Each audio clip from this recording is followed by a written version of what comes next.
से बाघ की दहाड़ सुनाई देने लगी है। लंबे अरसे के बाद अब वापस टाइगर रिजर्व में बाघ लौटने लगे।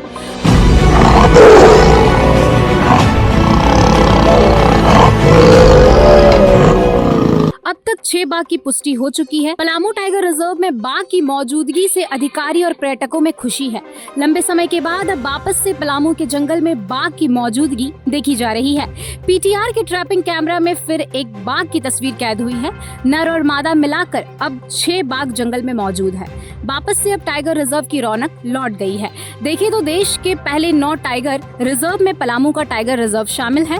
इस टाइगर रिजर्व में सैलानी देश विदेश से पहुंचते थे, लेकिन जब बाघ दिखना बंद हुआ तो सैलानी निराश होकर वापस लौटने लगे। आखिर में विदेशी सैलानी की कमी हो गई, लेकिन अब फिर वापस से इस पार्क की रौनक लौटने की उम्मीद है। लगातार पिछले 2 साल में 6 बाघ की मौजूदगी की पुष्टि हुई है, जिससे सभी अधिकार के साथ साथ पर्यटक खुश हैं। बता दें कि पलामू टाइगर वन क्षेत्र 1129.93 SQ किलोमीटर में फैला हुआ है।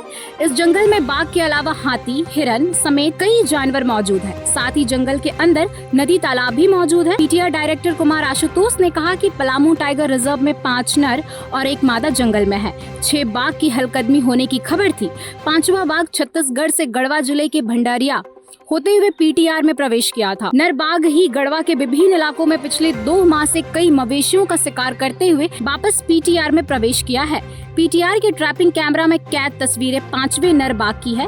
वहीं पीटीआर में फिलहाल 5 नर और 1 मादा कुल 6 बाघ होने की पुष्टि की गई है। अब बाघ की दहाड़ पलामू में सुनाई दे रही है। इस दहाड़ से यहाँ के लोग डर नहीं रहे बल्कि खुशी से झूम रहे हैं।